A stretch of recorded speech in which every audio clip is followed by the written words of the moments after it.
All right, cool. All right, welcome to another edition of the Social Proof Podcast, the dopest podcast on earth. Okay, we find people who have real social proof, meaning you can point to something that they actually built, not just theory, not just concepts. I'm David. This is Robert. We're going to get into it. Yeah, he's good. Yeah, he's good. I've ended that. Yeah, except quiet and shy. Yeah. So, I was waiting for you to say something. Okay, and Donnie's here. So we got oh my God. And Donnie's in the building. Great. And Donnie's here. Hi, I'm just going to be a fly on the wall today. No, absolutely. We're going to get into like some real entrepreneurial stuff. And I got my partner in him, okay, Mr. Robert Gould, who you are responsible for like helping me improve my credit profile because my credit was trash. Then I met you, and he had a black card. I'm like, yo, first off, you're not a rapper, and you don't play ball. You gotta, how did you do that? And then, he showed me like, yo, you can have American Express too. I said, oh, word. So I got one, and then I got another one. Then I got like a couple more, and Mr. Little Brother Robert. Brother Robert's in the building. Right, Robert Gould's here. But before we do that, I definitely want to just, see how things are going in our lives. Okay, we're going to start out with Donnie. How's everything going in your life? How was your week? I had an incredible week. I had a truly incredible week. I got a lot done. So I don't know if I mentioned to you that I'm in the process of like a data migration from all of my old systems, and my business has forced me to update and upgrade systems. And I absolutely cringe when it comes to technology. Right. And I have a technology team who handles certain facets of my business, but because their plate is full, I wanted to handle a lot of it. Right. And I did. Like, stuff worked. Like, I actually, got people working through the funnels, and it worked, and I did it. So that's what's up. So you data migrated. I data migrated. I like that. Yeah. That's so why did you have to do the data migration? Because the systems that I was using, I maximized them, and so it was time to upgrade and do more. Right? I outgrew them basically. I actually did the same thing. Okay, so I was on Slick Text, which is like a text platform, and there's a bunch of numbers on there, and I can send everybody a text blast. So I had to data migrate all those numbers into another. What are you using now? Because I'm looking for another text software provider. What is it called? Hold on, let me get it. Where's my phone? Is my phone over there? I don't know what it is. My favorite person reporting? in the world. Does it sync to your? Bro, you gonna know the phone? Let me get it because I really am getting into that. Hold on. It is called. Oh no, we're using Slick Text now. We were using something else text. Okay. Do you know if Slick Text will actually migrate with or integrate with your CRM? Yeah. It does. Are you just telling me that? No. So when I log into my CRM and I pull up a customer, if I've sent them text messages, I can see it on their contact page. Ever since our conversation, I've been getting smart about my business, not just letting my partner handle everything. Smarter. Because about my business. David does not give himself. I'm just taking notes on what that platform is.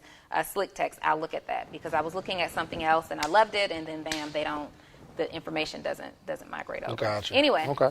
Well, so your week was good? My week was fantastic. Okay, cool. My week was superb. I also spent the week being intentional about relationships and giving my relationships the attention that they deserve. I like that. Awesome. Yeah. Like all your relationships. All of my relationships got more of Donnie than they've gotten in the past several months. Because I've been so laser focused, and I've been so, this year, and we're gonna get to you, Rob. We've been talking. We've been talking. So this is not. I just need some Doritos. Right, me too. We gotta start having some. What's our snack? Oh, for sure. We'll have a Dorito moment as soon as they pay me. I have been. This has been a really emotional year, right? Oh yes. Just because of everything that we have going on in the world, and like losing major key figures that meant something, to our generation and to our community, the Black community specifically. And then this is an election year, and just so much going on. Like as women, especially, we wear so much of that emotion, and we absorb it, and we still have to perform. Yeah. And so outside of those major things that have happened, obviously you have your own things that happen in your life too, and I'm incredibly private. So I don't get to verbalize and talk about everything that I go through all the time, but the combination of those things, like this has been a rough, like emotional roller coaster of a year, fantastic business year, but even still in business with having to transition and having to pivot, there's still like some attachment and emotions, you know, around that too. So I want it to be really intentional this whole month, in fact, and hopefully it's something that I can just keep up. But this month I am so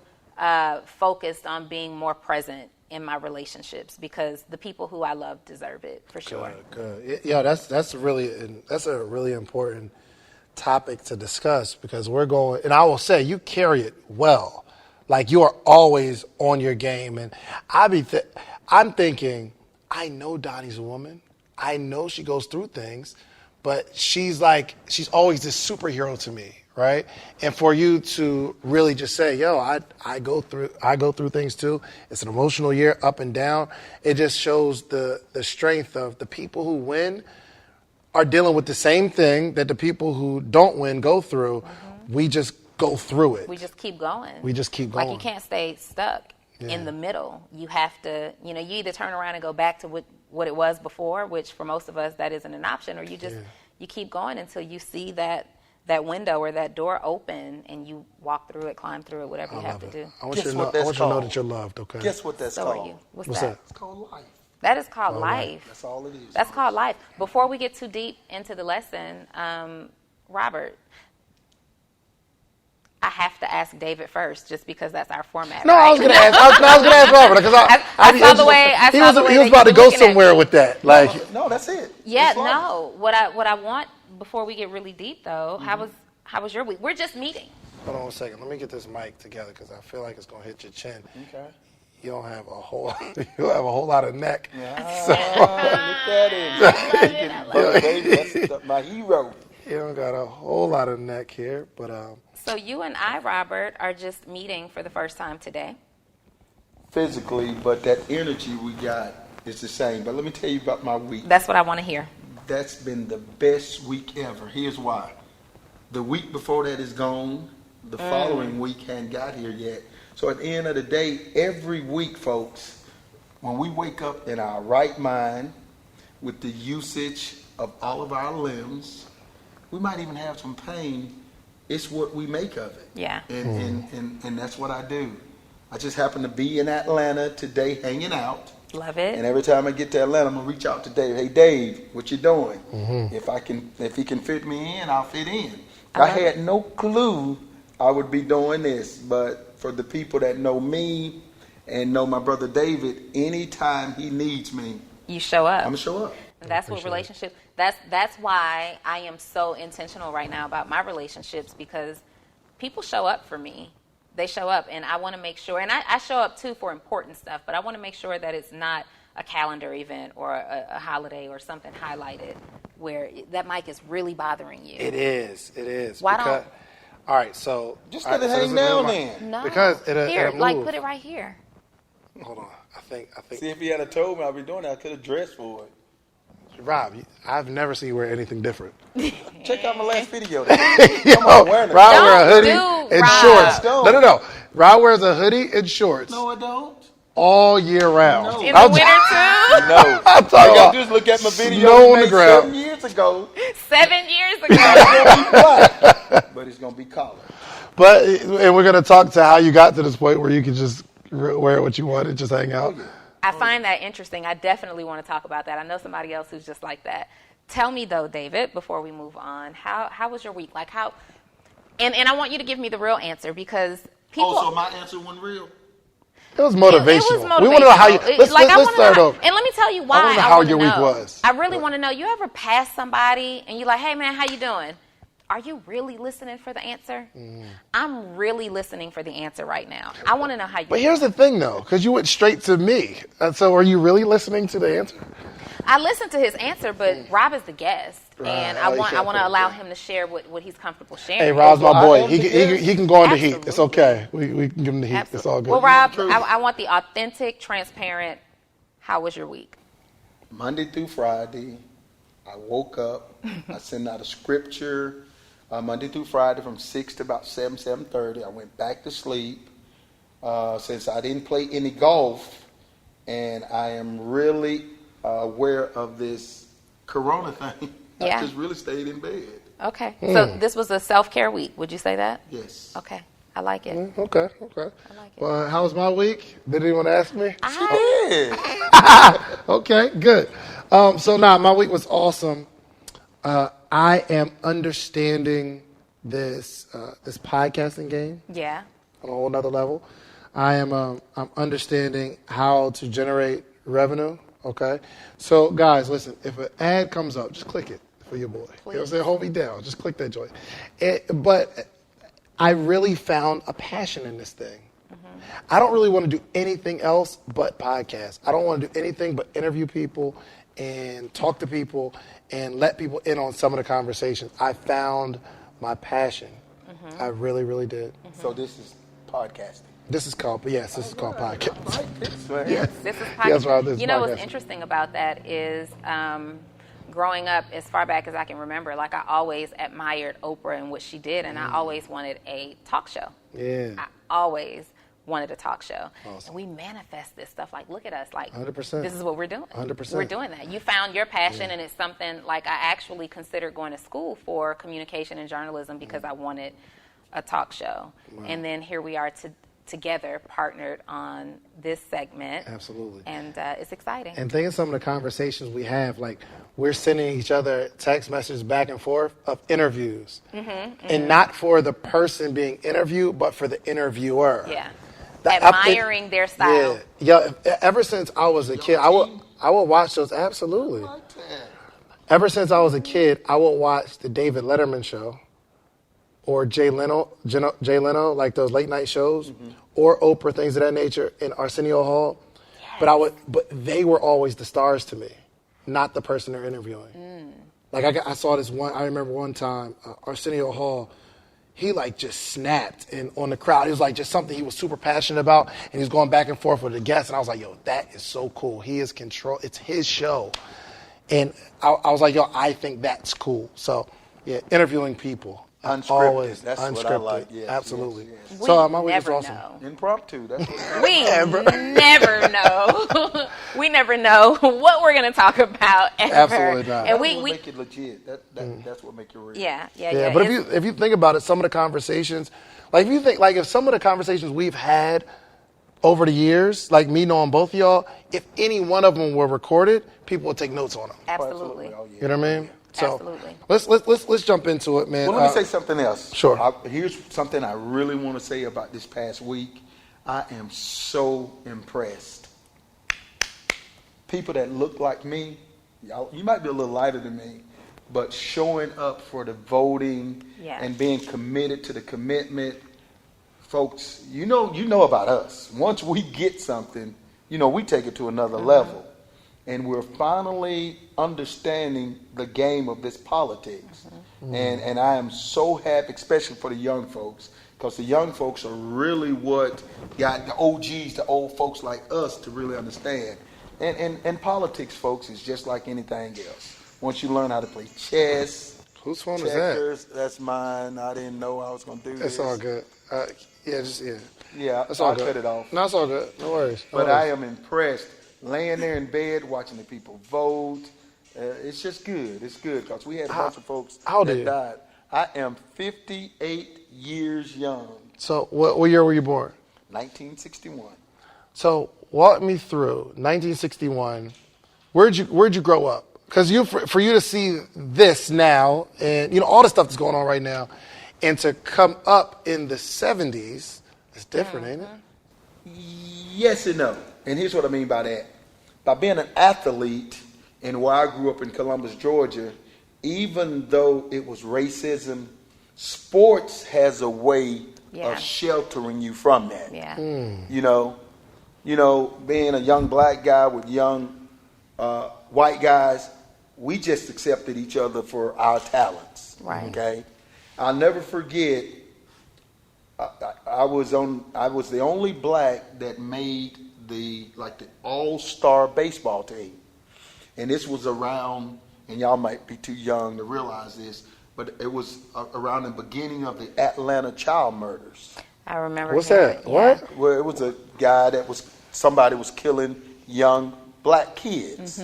And we were on the bus, and I'll never forget, a bunch of the white guys said, "Hey, Robert," because we were coming up to Atlanta, to play in a game. What year was this? This was like... roundabout. If I was 13, this was in the 74? early 80s, late 70s, early 80s. When was you born? 61. 61. Oh, so if you was 13, Yeah, Babe 60. Ruth. So That was 74. 74. Oh my God, I'm saying 80. The Atlanta in the child 70s, murders right, was in right. the 80s. Right, around the 80s. Right. I was coming up, and they said, coming to Atlanta, they said, "Robert, you ain't got nothing to worry about. And I'm the only black. It was about 17 of us. I was the only black to make the all-star team from Columbus, Georgia. And I never forget, they said, "Robert, you ain't got nothing to worry about when we come into Atlanta." I'm serious. So, Well, I noticed that, and it still works that way today, but anytime you have an African American, especially a male, who's like the hero because of their athleticism and because of their ability to bring the town a championship, Right. they're always put on a different pedestal than everyone else. And that's why the NBA and the NFL, like, you can get a group of people sitting side by side who may not necessarily like the other race, right? But they're there for their team and for the championship and whoever it is, whoever. But the moment you fall out of favor, I can do better than that. I can do better than that. Think about it. If you are an Alabama fan, black or white, on Saturday is Roll Tide. period. On that Monday, they can be hanging you. Yeah. I'm just serious. Something about sports Sports that just brings people together. transcends. It really does. So on that bus or on that team, how did you feel? Did you feel like, yo, they only like me because I play baseball? Or did you have a real sense of family? No, remember, we didn't know it was You didn't family. even know. We didn't even know. All we knew was somebody was killing young black guys in Atlanta. And that's all they know. They was like, "Hey, Rob, we going to Atlanta. We got you." We had no clue what it really But meant. outside of that, even in Columbus, Georgia, I mean, that's South Georgia, there still had to be like a certain level of racism, right? It was, but again, another thing that sheltered us was Columbus is like a military, Fort Benning. So with a military base, it wasn't nothing for Germans and different Gotcha. nationalities. As kids, we really didn't see it or we really didn't understand it. And I'll give you a perfect example to that. It used to just blow our mind, every year during Black History Week, they would show the video of black folks getting sprayed with water, by, the people in Alabama. So even though you were my white friend, that day we would fight. It was like, we'll fight today, but then tomorrow everything was fine. And it was one white guy, this was that day, his name was Eddie Allgood. That was the baddest white boy I ever seen. It took about 7 of us to take him out. I'm just telling you. Wow. And you can even see it today, David. You look at like the marches that was going on. Look how many young and even old white people that participated in those marches. Yeah. And even back then, you had some white people marching with Martin Luther King that sacrificed their life. Gotcha. So again, it is what it is. So you didn't experience a lot of the feelings of racism, like you No. were sheltered from Like that. the terror. Right. And again, it's like when you grow up into something, we really can't see it. Right. You don't know anything different. Don't know anything different. Yeah. That's So true. as you, we'll kind of like get into, like how you built, an extreme quality of life now. But back then, what did you learn about finances and Nothing. credit and money? Nothing. In fact, my goal was to be a pro baseball player. And when that didn't happen, I even got a scholarship. And I looked around, and one day the Lord, he just said, "Hey, Robert, put your name on the placement list at the college." I got hired at UPS. Angel said, "Hey, Robert, we're not going to hire you part-time. You come back January the 2nd, 1985, and you have a full full-time, part-time job. Now, each one of these It's a full-time, angels- part-time job. Right. See, at UPS, they have two things. You can be like a part-time during Christmas. It's called seasonal help. Seasonal, okay. Okay.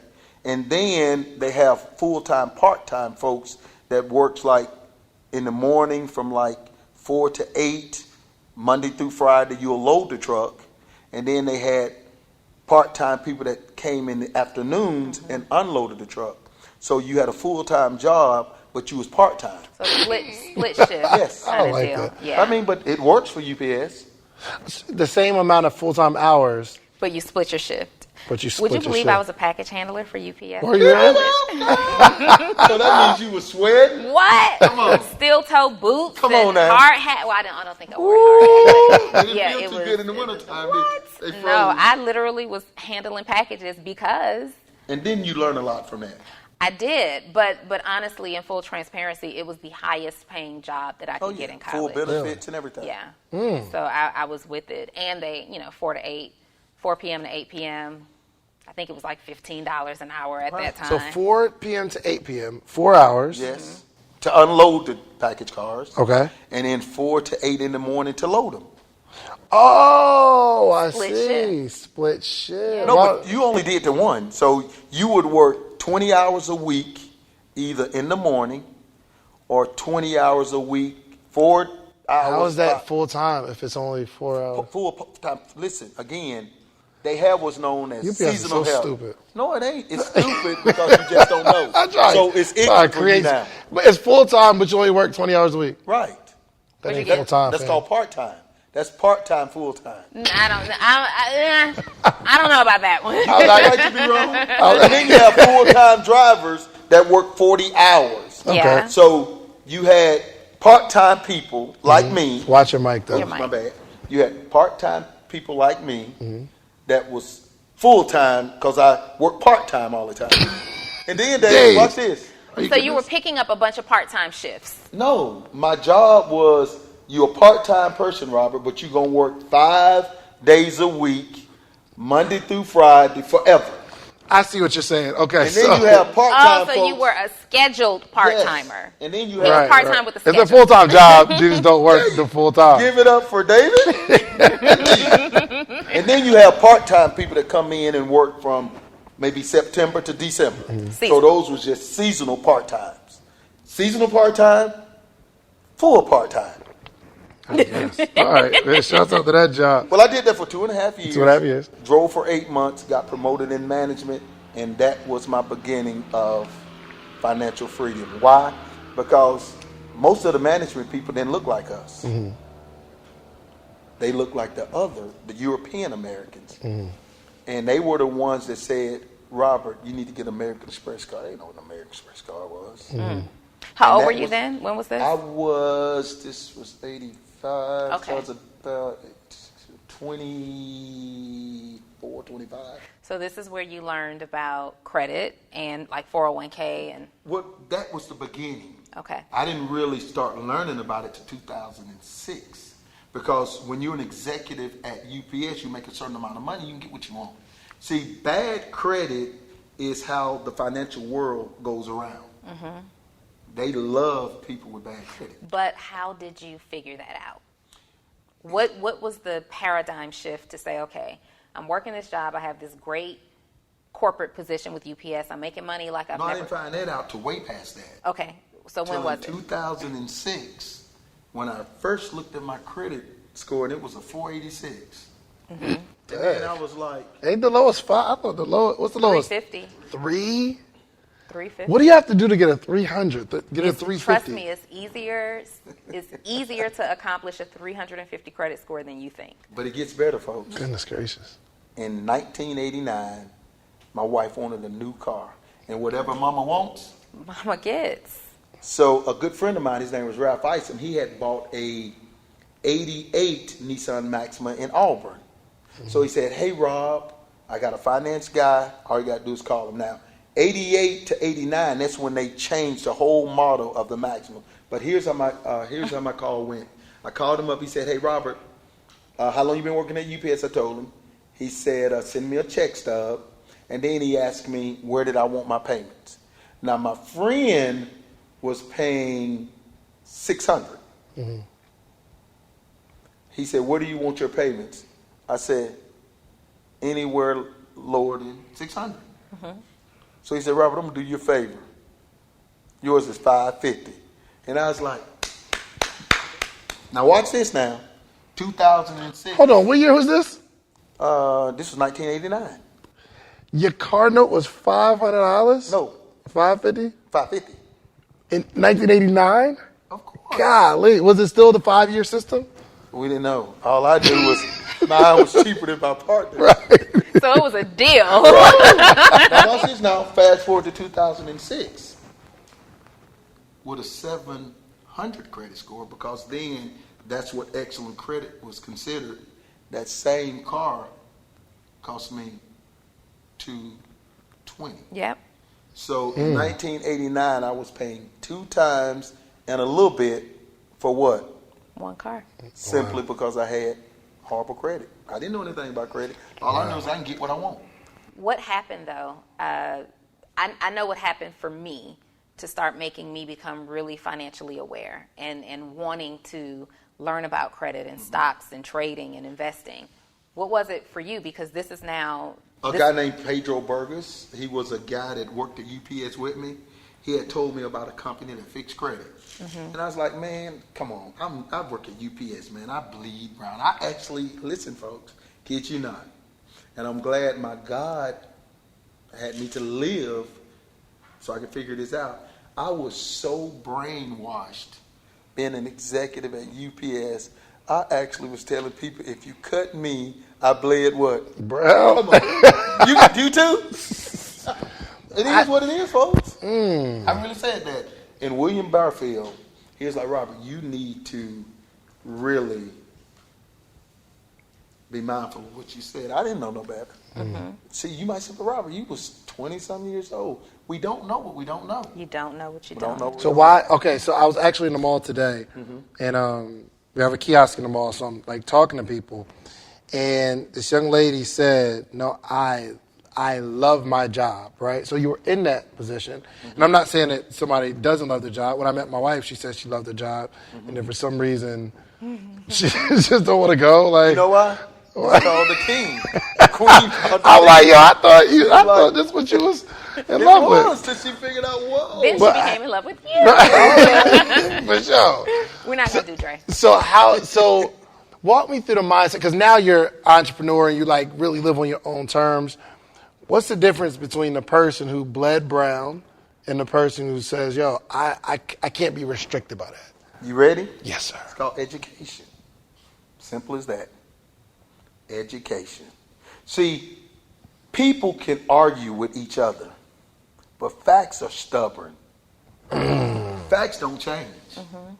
And once you learn just to put the facts out there and what? Then it's going to do one or two things. There's not a big difference between being planted and buried. You know that, right? Planted and buried. That's good. That's a good one. The only difference between planted and buried, planted means you learning, you growing roots. And sooner or later, you're going to what? Grow. Buried means you just, I'm broke, but I'm happy. So how did you get out of that? It's called education. When somebody said, hey, Rob, all you have to do is do 1, 2, 3, 4, 5 things. And instead of paying $550 for something, you can pay what? $2 something and keep what? 300. For who? That's Your dope. wife? Your wife. Watch, you gonna love this. Keep it for me, which ultimately belongs to who? Your wife. I'm very well trained. Ain't I? Right. So you decided to fix your credit first. Of course. And then when did you stop bleeding brown? Oh, I stopped bleeding brown way before that. When I realized that in any company, folks, no matter how well you think that company loves you, I'm going to give you some stubborn facts. If you want to know how you would be missed at your company, go to your bathroom, run some water in the basin, Stick your hand down and pull it up as quick as you can and see how big that hole is. That's when I knew that UPS didn't feel the same way about me. Explain that. Well, Give me an remember, example. the more work I did, the more they wanted, but they didn't want to pay me for it. Mm. And then I kept running into people that was like, hey, Rob, you ever heard of a thing called commission? And I was like, man, what's that? They said, that's where you actually get paid for what you do. I was like, man, UPS love me. They said, there was DHL, Federal Express, and Airborne. We all were competing for a company called Aflac. Aflac in Columbus sent out a lot of overnight air. Guess who got the contract? Cool. I did. Because you can't outwork me now. I don't even care how pretty you are. I can get them to look at the numbers and they'll be like, you're a lot prettier, but he gonna save us some money.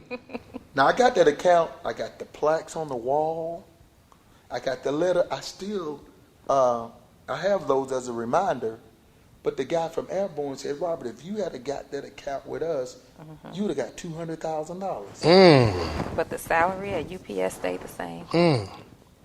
Did you write that for UPS, girl? And I was like, what are you saying, David? He said, Robert, 10%, that was a $2 million account. You would have got $200,000 up front. And then as long as the company Residuals. did business, see, they didn't call it residual. We didn't. Our word was too big for us back then. They said, you keep getting paid. You keep getting paid. And that's when I started looking at my little check that at UPS, which was good now. And I was like, wow. And I realized that it was me that had the relationships with the company. Yeah. I just had a great support team called UPS. See, believe it or not, nobody wants to be sold anything. Right. Nobody wants to be recruited for anything. Companies just said, hey, Robert, I got a problem moving my packages from here to there.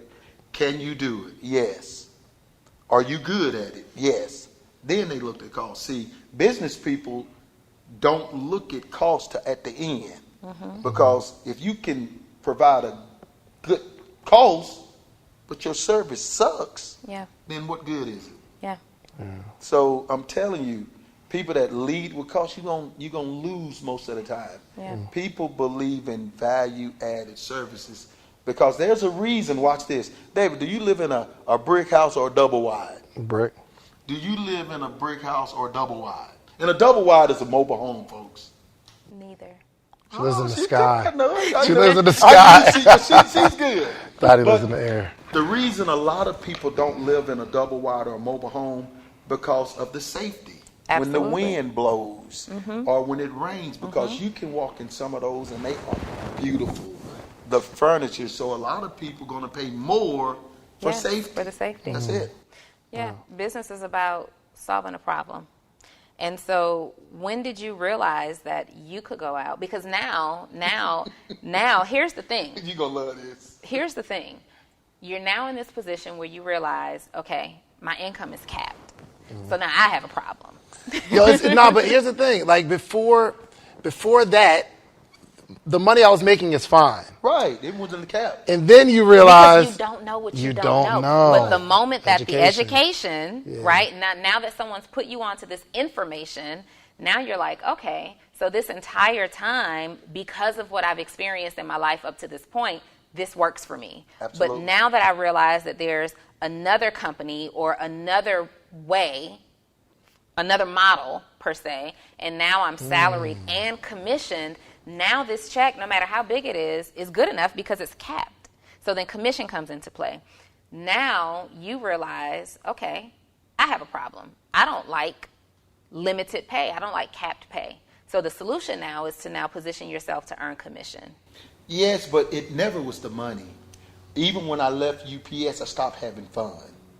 And here's what I found. And when you left UPS to be a took full-time early bow. entrepreneur. Okay. Well, no. I just left. I got sick and tired of being sick and tired. I was riding down Manchester Expressway in Columbus, Georgia, and I thought I was having a heart attack. I pulled into St. Francis. They hooked me up, and they said, Robert, you just got a bunch of stress. I didn't know what stress was. Didn't know what stress was.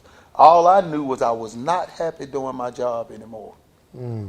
So just like, at that particular time I was married, and there's the original soul food, and then there's the younger soul food. And the original soul food, you don't go home and tell your wife you ain't got no what. Good job. So I got tired. Look, I left UPS without telling my wife. Wow. Yikes. But I could do that because I've always been frugal.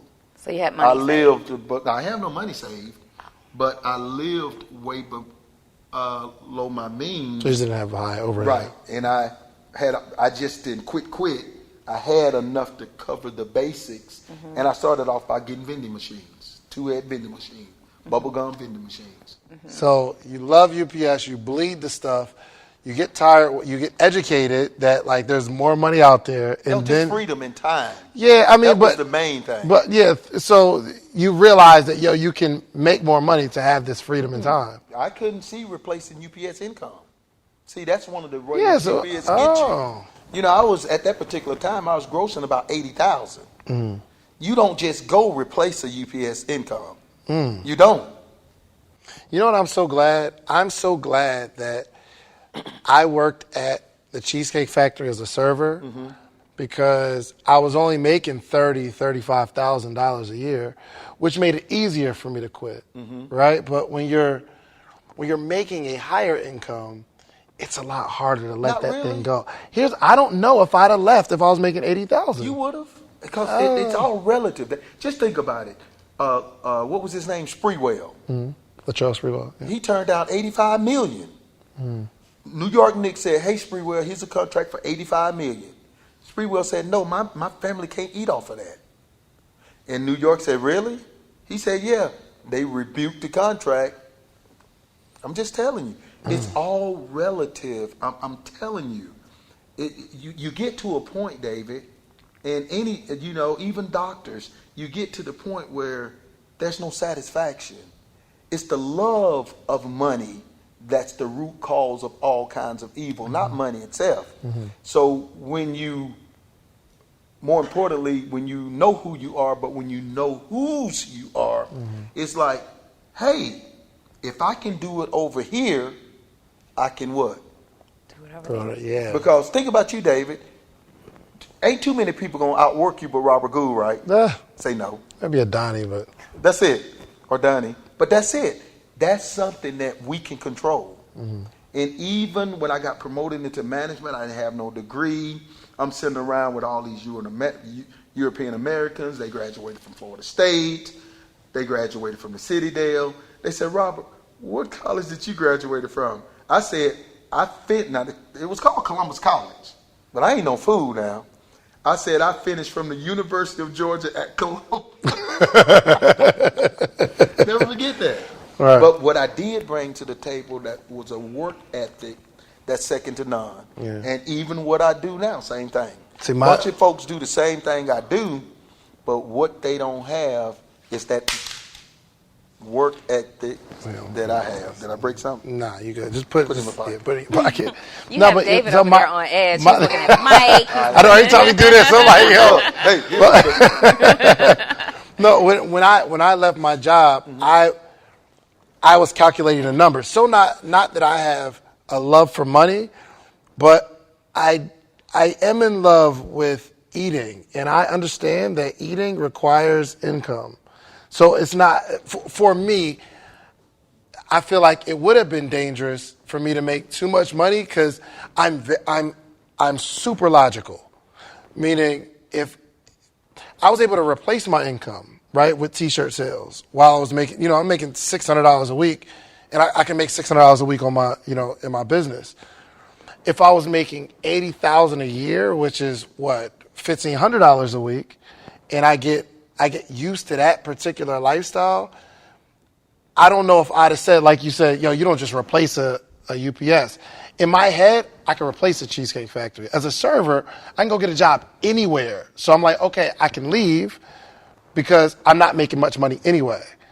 But and I'm just talking to the people who make $100,000 or make six figures on their job, I feel for that. I don't know how comfortable I would have been leaving. So I can speak to that because I did. I made six figures on a job. And you left? Absolutely. But let me tell you why. I've left several jobs, by the way. I'm a career job quitter. So does that, look, hold on, Ms. D, does that borderline on being a gypsy? No. Okay. What is a gypsy? A gypsy, they'll get up and go from place to place. That's an old school term, right? A ricochet rabbit. Yeah, no. So, a ricochet rabbit, right? All over the place.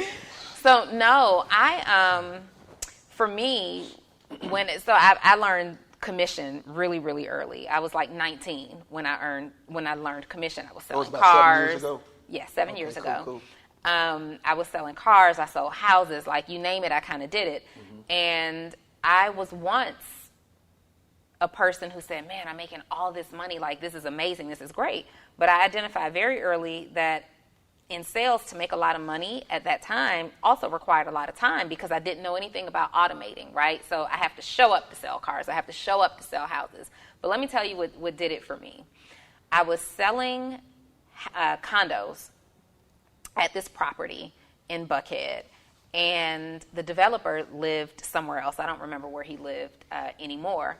And I disliked the people that I worked with. They always gave me a hard time because I was like the token black girl to the company, but I made them look bad because I always outperformed, right, in numbers. And so I did not enjoy working with these individuals. And I intended to have a meeting with my developer. And I needed to be off, I will never forget, for an event for my daughter at her school. And I'm a mom first. That's just what I've been. You asked me earlier, what do I love doing? And I love being a mom. I will attest to that. You're in love with this whole mom. I love being a mom. And if you hear that, she told me you're 18 at this particular time, and she loves you unconditionally. Don't make me cry on here because it gets real about my baby, right? But I remember being really, really nervous because we had this quota to meet, the sales quota, and I was really the only one who could get it done. I'm a sell whatever to whoever, right? And I needed to be off. And I will never forget being so nervous about taking this time off, and my developer landed on the roof of the property in a helicopter. In a helicopter, and came in with his son and his dog. Wow. With his son and his dog. And when he's like, what do you want to meet about? What do you want to meet about? And I'm telling him, because I couldn't go to my direct boss because she would say no to everything. Right. But I kind of had an in with my developer. And he came and he landed on the roof with his son and his dog. And I said, I really need this time off because my daughter has something going on at school. It may have been like her 5th grade graduation, right? And he looked at me and said, well, we've got this quota. We had a quota to make for the bank to continue to finance the property. So, well, we've got this property, this quota, this deadline. Who's going to cover you? And I'm like, there's 3 other people here. Let's make them step up. Yeah, I don't know if I like that plan. Put something together. I'm about to take my boy to Hawaii. We've got to fly to the airport to they were flying to, what's the private airport here? DeKalb. The DeKalb, Peachtree DeKalb Airport, to hop a private plane to go to Hawaii.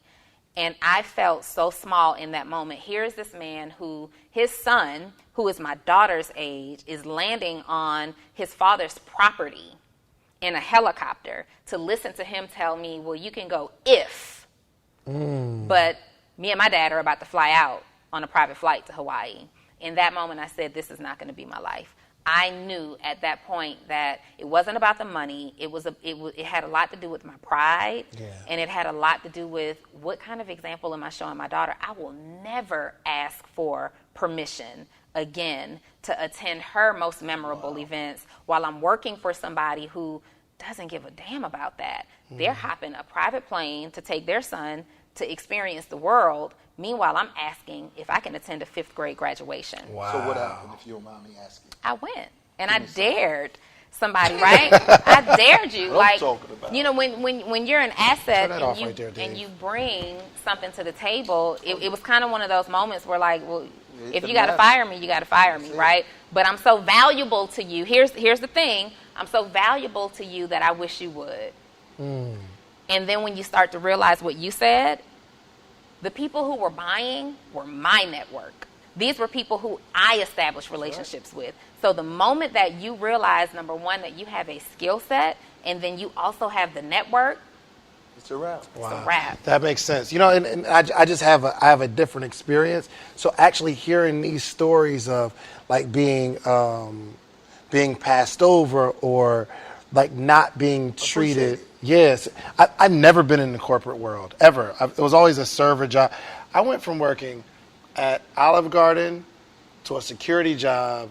No, Applebee's to Circuit City to Olive Garden to a security job to the Cheesecake Factory. So you were never like an exec. I was never an exec. I never had those skill sets or the You polish. just didn't realize it. Well, at that point, I didn't have. Maybe, David, yeah, this, I David. suppose. Watch this, David. Watch this, and you don't know, David. It takes a sharp person to be able to walk up to a total stranger. What? And make them feel good. Yo, he is the king of that. But you don't know, just like you can't smell your own boo-boo unless it's kind of rough. And you just don't know, David, you are that good. Example, remember when we first met, we met at a church. And what I loved about David was everybody else had on suits. He came just like that. David Just had like on some that. jeans. I had on me some khakis. And I was like, because I was always suit and tie in corporate America. Yeah. That was another thing. So I'm going to slide this up, though, a little bit because I'm telling you, put it on like this side of that side. He's not touching But when that. he's talking to you, it's not. I'll Guys, just say listen. like this, Here's what I did, though. I'ma just- I got some more mics. Okay, spent $1,900 on a whole mic system. Another $600 on a mixing board. And I'm just waiting on the mics to come in. So we're stepping this thing up. We are stepping it all the way that's up. what excellent Professional. credit to do for you, baby. Professional It don't matter. podcasting. 19, 24. But anyway, we Actually, met it's in cash, Greensboro. Cash payment. You didn't get the points? No, I actually did. I did. Okay, How yeah. about So- that? You slipping. But anyway, that's what I loved about David. You know, he's just laid back. We hit it off, and I never believed in like social media. Why? Because I'm old school. Word of mouth, by far, best form of advertising. He calls me up one late night. He said, "Rob, I need a favor." And I said, "David, anything for you." He said, nah. You know, David, nah. Not yet. Nah. I don't I say said, anything. "David, anything for you." He said, "Nah, Rob. You told me that you didn't like what?" Like social media. Social He's like, media. I don't do none of that stuff. I said, "I don't do social media, David, but you do social media. And I already know based on you, if you got anything to do with it, then the quality of people, I'm good." And the reason I don't like social media, folks, is because it's 50-50. A lot of times you don't know what you're going to get.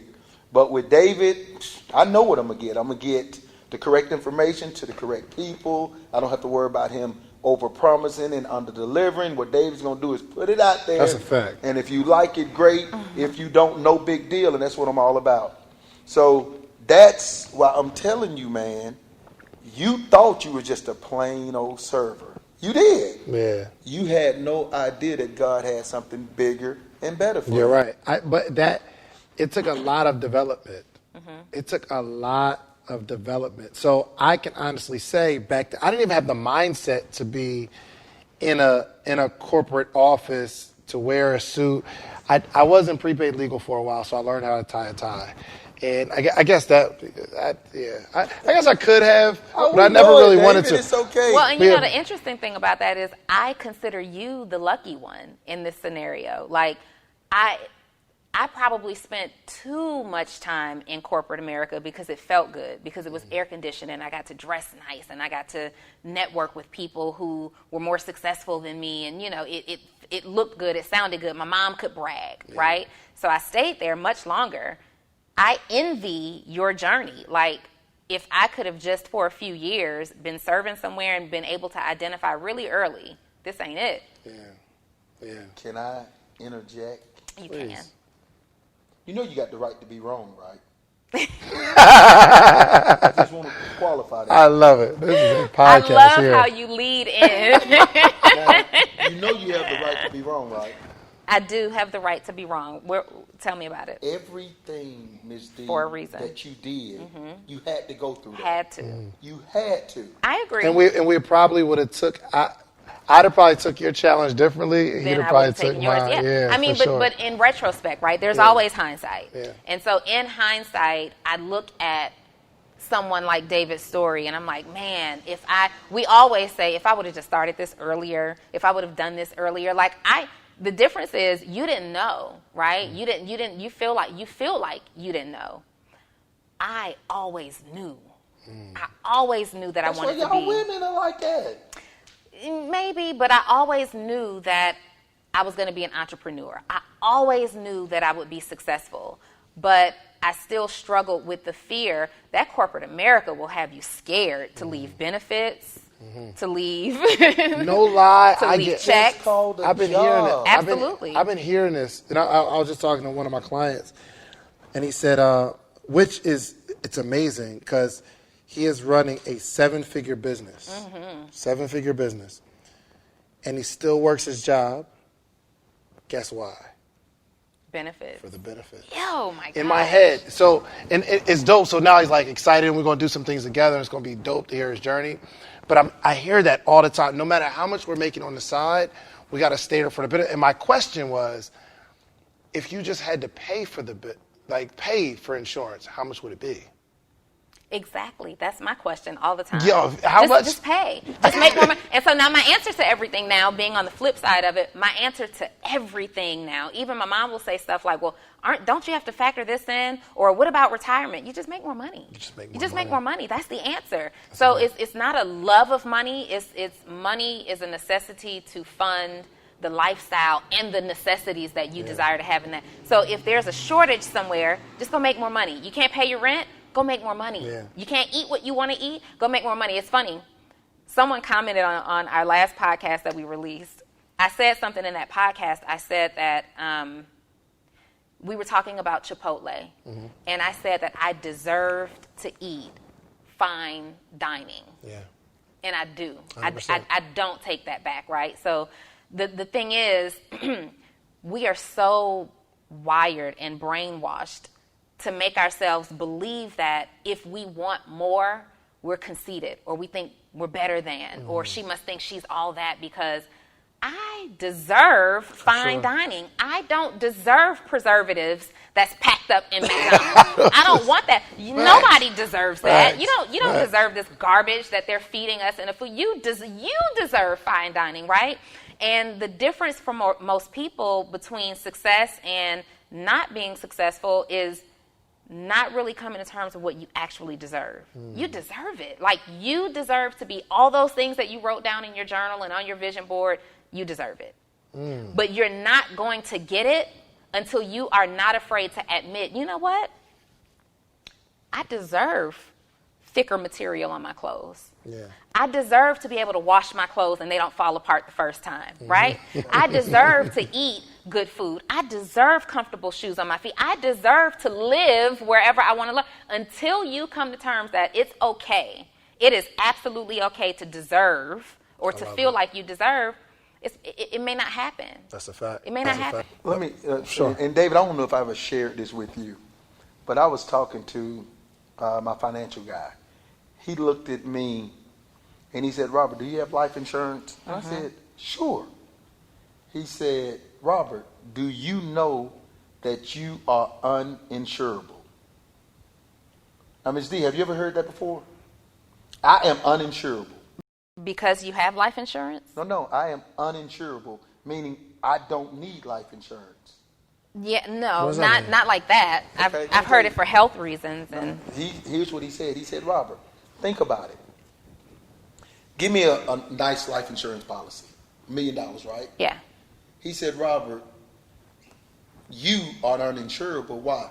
He said, why go get a $1 million life insurance when I have the capability of going out there and getting a what? $1 million property. I can go out there and get an apartment complex for $1 million. Or I can go out there and get 2 homes for what? $1 million. Or let's just say you got $100,000 life insurance. Well, I would tell you, don't get $100,000 life insurance. Go out there and get you $100,000 what? Property. So you got $100,000 house that you put in your will, your trust. Now watch this. Now, if you want to, you can either let your kids live in it, or you can rent it out as what? Cash flow. Now watch this. Yeah. So if you died, is that property going to be worth more than $100,000? It depends. Absolutely. At some point. Now watch this. If the only way you can get your life insurance is If you die. you got to die, right? You got to die. Well, you can borrow against your life insurance, but the whole policy, you got to die. Right. Yeah. So you got to die to make somebody else happy, right? So now with that $100,000 property, you can borrow what? Equity. Against it. So he But said, wouldn't it be, I mean, but still having $1 million life insurance policy, having the liquid cash. no, guess what, David? Guess what you have to do every month with $1 million life insurance? Pay a premium. So an asset always does what? Puts money in your pocket. Liability always do what? Takes money out. So every month you paying for $1 million life insurance policy that to benefit you, somebody got to what? No, you got to die. Or you can take that same $1 million, because when you get excellent credit, you can go out there and get a $1 million policy. I mean, $1 million property that if you died, that's $1 million that you can leave to your what? Your family. But why wouldn't you do both? Yeah. Because again, to get $1 million policy, you doing what? Take I'm money paying out. money. On a premium that does what? Increases. Right. So now not only, I'm just, I didn't touch it though. no, but you're. I love this. We're going to look back at this. Right, on we're gonna do this a one, big Dave. stage. No, I'm gonna get dressed next time. I'm sure they're gonna be like, he was good, but he was like Mikey. But watch this now. So here's the crazy part. What I teach people like us to do, here's what you want to do. You want to take money out of your what pocket?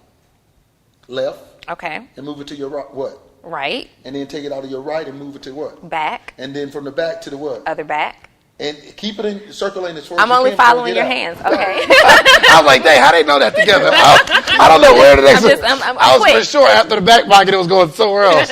What we don't realize is that every time you take money out of your pocket, it's leaving our community. So again, $1 million premium, you got to pay that price. And then as you get older, guess what happens? You got to pay more. Whereas if you take that same $1 million and get you a property, Okay. don't What know, if I the feel like- property? just do your due diligence. What if the property is destroyed via natural Insurance? disaster? Insurance? Okay. Okay. Now I don't know because Do you due diligence? listen. Okay. I am. I love this conversation, Then right? the tax advantages are just like, see, a lot of people say, well, Robert, Do you have a life insurance policy? I did, but I cashed them all in. Ooh. I cashed every one I of them don't in. know about I that, know Rob. you I don't know. You don't know what you don't know. Now Okay. watch this. Yeah, now. educate Now watch me. this. So I had $250,000 with life insurance. I cashed them all in, and I bought some stock that's right now worth more than that $250,000. Guess when I bought that stock? On March like 13, when the stock market went down. When it crashed. Ooh, it didn't Yeah. crash. Well, it dropped, yes, It significantly. dropped. But here's the thing, right? Why wouldn't you just take a life insurance policy, borrow against your life, like give yourself a loan from your life insurance policy, go buy those same stocks, take the increase from those stocks, and pay yourself back in the You're not life paying it insurance all back. policy Remember, when you paying a life insurance, how is the company making money? off of your premium. So why would I want to put money, even though I like you, Miss D? I just met you first, and you call D Life Insurance. Miss D, I think Gould family can use that extra money. And that's the difference between wealthy Yeah, and rich. I'm not closed-minded. I'm No, just no, trying to I'm really just think. Yeah, I'm I'm trying to trying get to it. process I'm trying to it, get do too. it. your due diligence, because So- we don't know, we don't know. So, Robert, Right. so check this out. So, how much would you have to pay every single month for a $1 million life insurance policy? I don't know, because I never got one, but I do know that. How much are you paying for the 250? I paid it all up. See, and here's what happened. See, remember, David, I pay all my stuff up. So I paid up for a premium. Oh, so you're saying you paid up you gave them $250,000? No, it was like the life insurance. You don't pay that much. You just pay a certain. So I had it paid up, and you have a lot of money. So I had like $100,000 worth of cash sitting in these policies. And that you put in. Right. You put in $100,000. Yeah, it was for me. And so guess what was happening to that $100,000 each and every month? What? It was going down. It was going down because I had a policy where you got interest. So that I put a lot of money in, hoping that the interest would pay the premium. But it comes a point in time where all that runs out. I'm telling you, that life insurance is a heck of a game. So he said, Robert, again, here's all you want to tell anybody that looks like you. Give me a life insurance amount. $1 million. $1 million. So that means if you died, you want to leave $1 million towards your family, right? Sure. Now, the only difference is, and again, you have to look at the policy. Some people say, well, Robert, if you got that $1 million property, what if you die before you pay? It doesn't matter. You getting money each and every month. So you're going to have, if you got $1 million complex or properties, somebody paying your premium to the bank each and every month, right? They're going to be paying more than it's actually costing you, right? And the tax advantages that you get is ridiculous. So I just want to understand how, because I have life insurance. My wife put it together. So I know. We just planting the seed. So let's say I pay, I don't know how much a premium would be for. I mean, it depends on your age. You can get a $1 million policy, $100 a month. $100. So let's just say you don't even know what he's paying every month. Right. And that's crazy. So, but check this out. So let's say I'm paying $200 a month. That is $2,400 a year. Times 10 years is $24,000. 20 years is $48,000. If I live for 40 years, that's almost $100,000 in, right? If I die in 40 years, my $100,000 just turned into $1 million for my daughter. No, because David, as you get older, the premium goes up, and then the insurance is kind of it ain't what you think it is. Here's the thing, and I'm kind of leaning because I feel like there are some things that I don't understand about it because just go look. If it wasn't a profitable business, people wouldn't be in it. Holla. So I'm trying because if it was just that simple, that's why I'm hanging on. But watch this, David. This is simple. You got $1 million life insurance, right? You got $1 million property. Yeah. Okay. So, and here's what I tell folks: what is the ultimate goal? If we died, we want our family to have $1 million, right? Now, here's what I learned: if I got $1 million life insurance, I got to die for something to happen. But I can have $1 million property where each and every month I'm being able to use it. So let's say after 5 years, okay, I done paid this much. Now I could go borrow against that. I still got my $1 million. Now I'm using the government $100,000, and I'm getting me some David Shan stock, right, or some. Well, you can do that with life insurance. This is my. You can do that. Has had that same flexibility. You can borrow against life insurance. You can give yourself but I ain't paying a loan. that back. No, listen. I don't have to pay that back. But you're technically.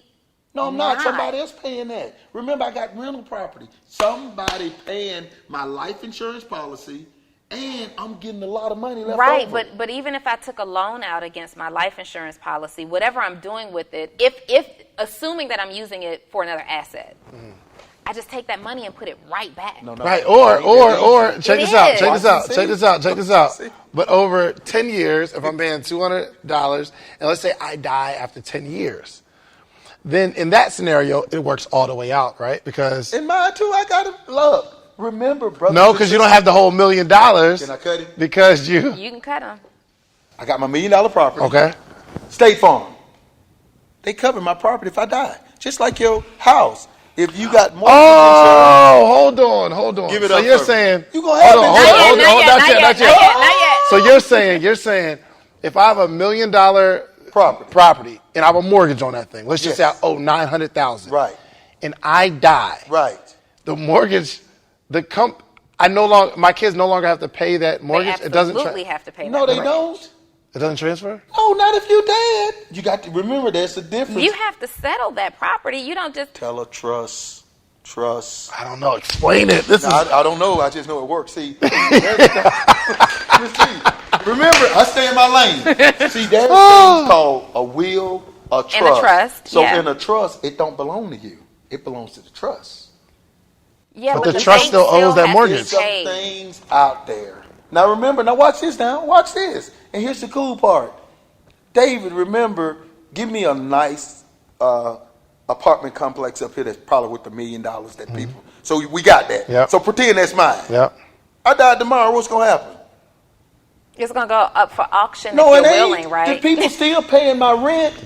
Okay, my bad. I'm sorry. Right, but someone my has to- insurance. So watch this. So the insurance. Remember, I got insurance on me if I die. Right. So if I die, the insurance pays off the what?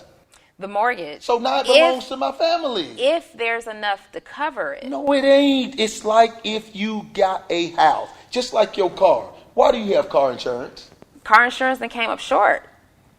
So it's a little gap in between. Yes. So my major question is, if I own missing a it, property, I'm not if I getting own it a yet. property No. and I die, Look, that debt is You got insurance forgiven. to cover it. No, David, listen.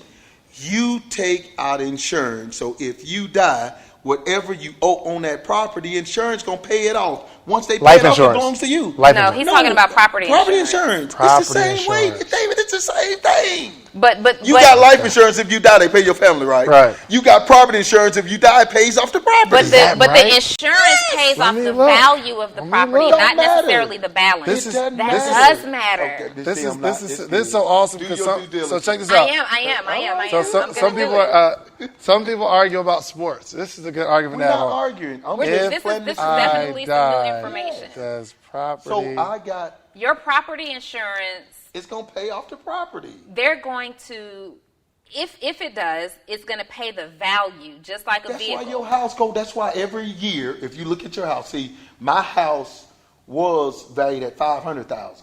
Now it's valued at $700,000. Now watch this. I got insurance, so if something happens to that house, they give $700,000. I own the house. Well, the other thing is, So if the house burns down, then State Farm gonna give me a check for what? whatever the value is. Right, but I started off at $500. But if if I'm willing this home down to my child, that property still has to be insured. All right. So here's the thing. Hold on. Okay. So when listen to me, So D. they're not, the insurance D. isn't going to D. cash out Yes, and D, insure. listen, D. Okay, I'm listening. Watch this. You my mama. Okay. You my mama. We live in your house. You got insurance on the house. Now, if you die, the house comes to me. You got insurance. You got insurance that when you die, it pays off whatever the mortgage is. Right? That's what insurance does. David, I tell people not to get that, but some people have. Because why when people die, because this happens all the time. Cut to the chase. Why when people die, a house is left and the people who inherit the home is like, I can't afford this, I don't want this house. Because they didn't have the proper taxes. See, your house can be paid for, but if you don't pay the taxes, the GUBMINT can come get All right. it. So let me. It says at the death of an owner, the policy passes as a probate estate asset. But to you the don't have to go next through owner, probate if you got it in a either will by or trust. either by will or by intestate succession. Right. If no successor owner is named, this could cause ownership of the policy to pass to the unintended owner to be divided amongst multiple owners. However, So the policy transfers. I'm still not hearing where the home is paid off. it's insurance. Just call an insurance company. Here's all y'all got to do tomorrow. Say, Yeah. look, if I got a house and I got insurance, if I die, So there's a what death happens? clause in the insurance. That's if you want That's it. a death. There has to be a death clause. But in see, the with insurance. me, the reason you want to have insurance on your house if it burns up. See, my house is paid for. See, you only have to get insurance on a house, if If a mortgage there's comes. a mortgage, right? Once it gets paid off, you don't have to have insurance. Okay. See, I have insurance on my house because if it burns down, see, if I You still owe the died, bank. That $700,000. Okay, hold on. So typically, debt is recouped from your estate when you die. This means that before any asset can be passed on to heirs, the executor of your estate will first use those assets to pay off your creditors, or the surviving family may make payments to keep the mortgage current while they make arrangements to sell the home. But if you have life insurance, it's going to pay off the mortgage, and if you got it willed to your kids. I think that's saying mortgage protection insurance. All right, cool. Oh wow, that's. I'm gonna do a little more due diligence. Tell them. It's a new conversation. You over there saying this is easy. Here's the crazy thing. Hold on. Right. So here's the thing. So you would think. You would think, there's always. I got you. And I appreciate this conversation because it let me realize there's some things that I don't understand because I can't necessarily defend it because I can only defend it based off what I was taught. And like but it's a new conversation. It's a new conversation. It's definitely a new concept altogether. This is new information, right? That's what we do. And let me just tell you, I'm really shocked because you have built a magnanimous business in the financial world, right? So there's obviously some weight to what you're saying. It's just something that I've never considered before, right? So I'm going to look that up because I am actually very, very close to someone else who would sit here and debate you down right now and say, if you did not have life insurance, you are risking it all, basically, right? But that person also is heavily very, very knowledgeable and also looking to own real estate and apartment communities and things like that. And so I'm really surprised that I've not heard this before. And I don't know. I still don't know if I can't not have life insurance. Right. I'm holding on to my policy until. Here we go right here. I'll show you. There they are right there. I cashed it in, and it was another $45,000. Alpha Life Insurance. So I cashed all my policies in on what day? And then I bought stock. So the stock that I own now, my portfolio is more valuable than the money Alpha was getting. Now, you just did that this year. So is this a concept that you're newly introduced to? I just told you, yes. Okay. And here's what I'm good at. Because before you were pro-life insurance. Didn't know nothing. But you were pro-life insurance. No, I just got life insurance. I didn't because it was a pro. I just did what other people did. And it's no different. See, here's what I learned.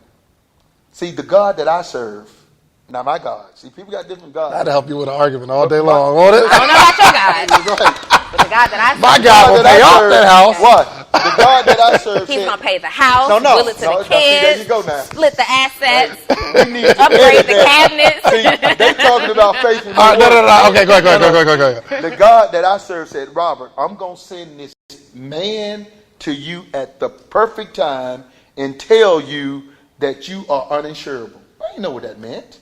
And I said, what do you mean? He said, Robert, see, I'm worth more money alive than I am dead. You're worth more money alive than dead. David's worth more money alive than dead. Why? Because we believe in entrepreneurship. We believe in it. We saying, okay, a paradigm shift. Just because we're doing this today, 2 months from now, we might not have to do it. I got to write that down. Write what down? Let's go on the ground. If you got to write that down. Caption. I got to remember that. No, some people really are worth more dead than that. That's why people get whacked all the time. Right, because they don't know their value. See, there's a difference between knowing who you are and whose you are.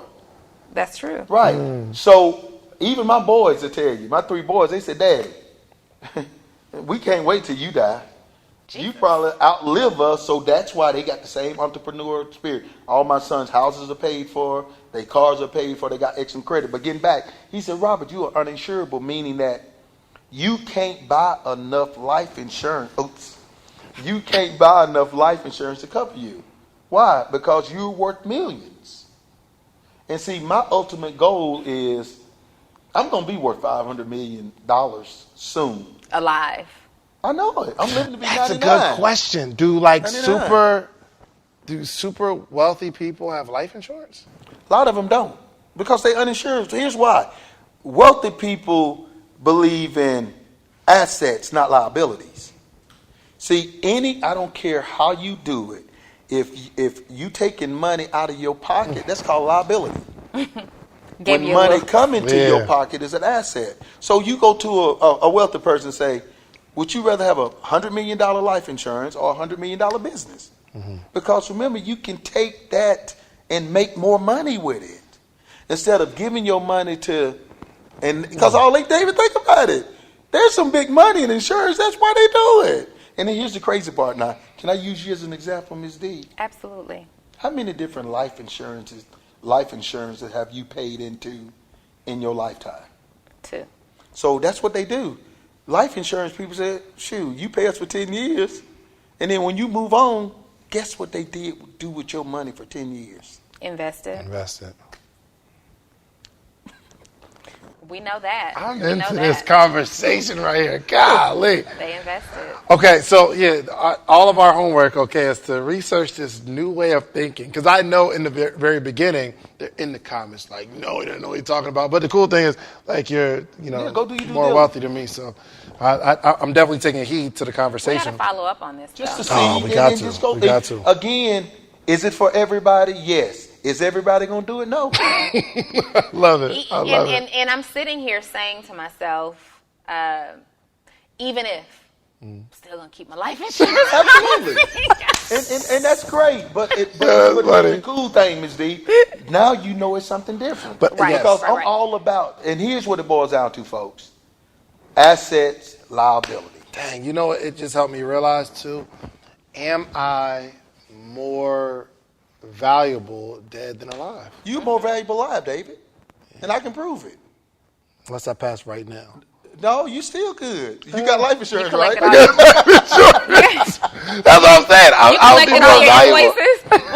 What invoices do I have out right now? They're going to be like, David dead, we ain't got to pay that one. We don't have to pay that is a very serious conversation. What's on the books to collect right now? New goal. Is to be worth more. To be worth more than my life insurance policy. But you already are, David. Think about it. And again, it's me and you now. But then you would increase your life insurance policy. Oh, don't do it. See? Look, you can be getting your hair done with that. David, for the new kid, they can have a brand new house and what you're going to spend in premiums in a life insurance. But let me get back to what I was saying. David, remember, you have to look at your net worth. Mm-hmm. Remember, your net worth just increased. You know that, right? How so? The building you got. That's a fact. See, again, you don't have to have it paid off. See, just like me, if I go out there and get a $500,000 property and I get insurance, that adds to my net worth. It adds. See, you have no clue, David, what your net worth is.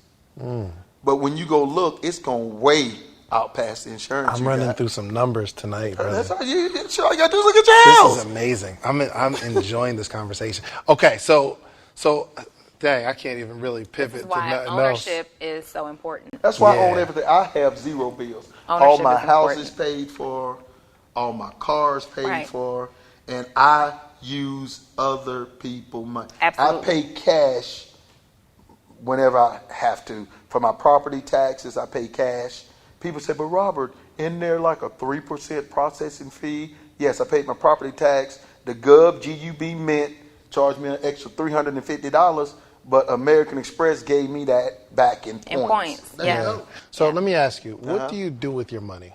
I invest and I help entrepreneurs out, meaning, and just like with you, David, like I'm deciding, I already got a bathroom. I don't need a bathroom over in that other building.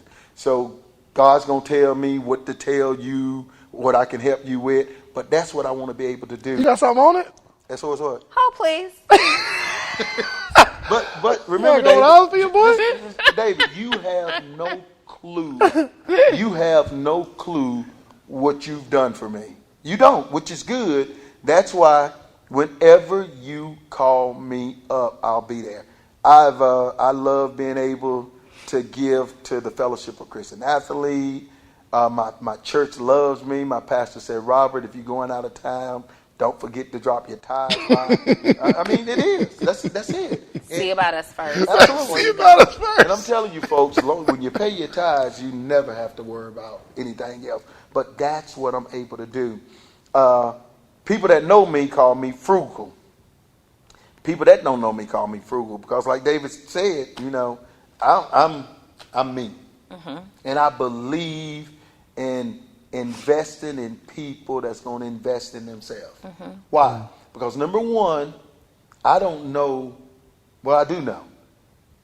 My God saying, "Okay, Robert, you talk that talk. Well, let's see how really good you are, because you never know who He's sending to you. But more importantly, I remember when I didn't have a pot to pee in or a window to throw it out, certain people helped me.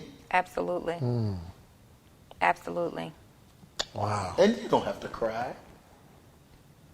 I'm not. I wasn't going to. I thought you was going to cry because I told you were. Oh, my daughter. No, I'm talking about you, how worthy you were when you said you had to write that down. No, I she was said that taking your bars for the about my gram. daughter. Yeah, I was taking your bars for the gram. You're going to see that. Well, I don't know if you're going to see it, but it's going to be there. Awesome. I saw that when you first walked in. Yeah, I can attest to her awesomeness. I know it. Thank you. You know what's so interesting about this is about you guys talking about how awesome I am, because you did say that when I first walked in, is that I planned to make sure you knew how awesome you were today. Really? I wanted to tell you that. Yeah, absolutely. You didn't tell me. I don't remember. Well, we're segueing into. Oh, true. Because I went to. You know what? No. Because I went to straight attack mode. Okay, but she said that a couple times. As she got here. Calm down, Pitbull. Yeah. See, you can't compliment certain people, right? Right? You know what I mean? You heard him? Like I'm trying to talk about your awesomeness, right? You know it. He just want to hear it again. And he just wants me to say it again. I heard you the first time. I'm done. You're not awesome anymore. That's what makes us dope. Our relationship. But that's how women are. Yeah, we push each other like truly. So Yeah. No, but I did. I was actually getting dressed to come here, and you always pay homage, and it's really important that you get your flowers too. And like you said, David has done so much that he doesn't even know. David and I met 6, maybe 7 years ago, and just instant brother and sister connection, right? Y'all stop being raggedy in the comments. Stop being raggedy. Stop being messy in the comments. Y'all help the OG out. What do you mean by being raggedy? They be doing too much. They like, oh yeah. No, like so she actually coaches my wife, my beautiful, amazing.